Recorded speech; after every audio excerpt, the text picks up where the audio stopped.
Luc chapitre 17.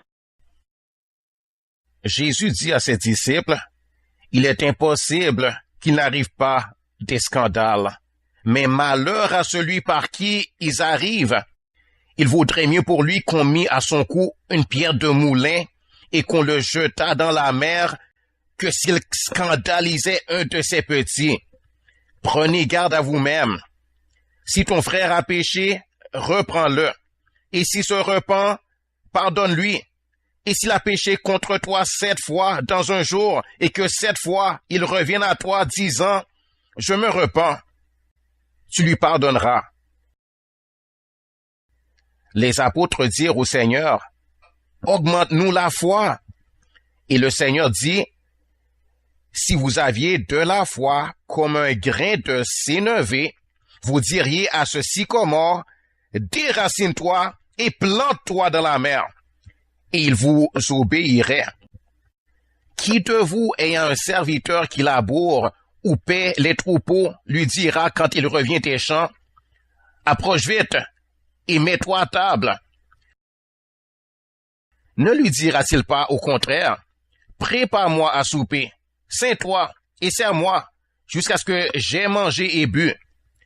Après cela, toi, tu mangeras et boiras. » Doit-il de la reconnaissance à ce serviteur parce qu'il a fait ce qui lui était ordonné?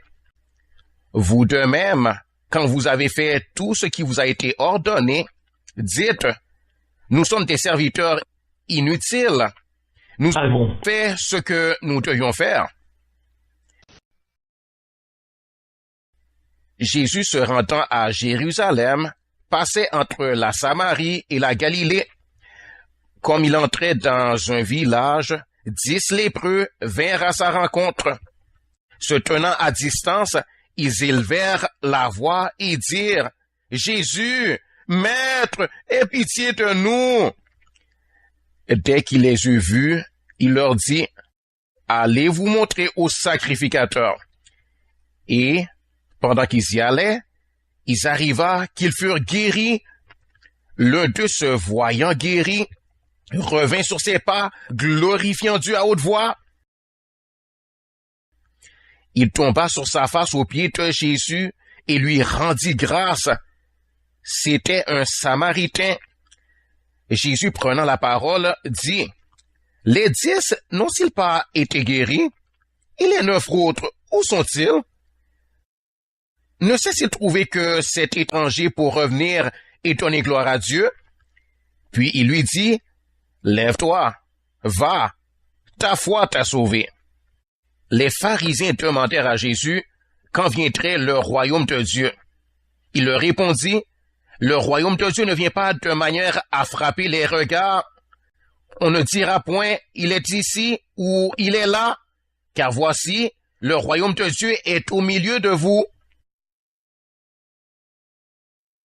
Et il dit aux disciples, « Des jours viendront où vous désirerez voir l'un des jours du Fils de l'homme, et vous ne le verrez point. On vous dira, il est ici, il est là.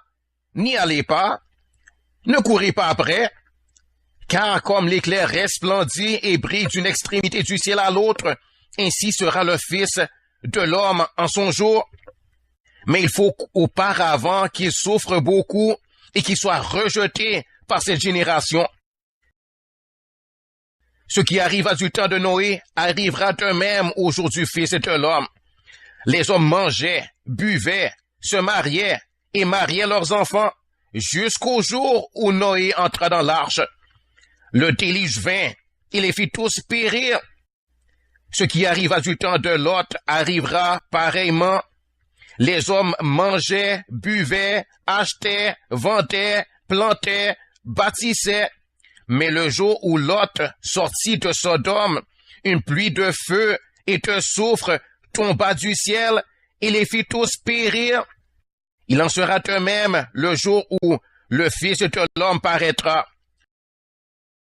En ce jour-là, que celui qui sera sur le toit et qui aura ses effets dans la maison ne descende pas pour les prendre, et que celui qui sera dans les champs ne retourne pas non plus en arrière.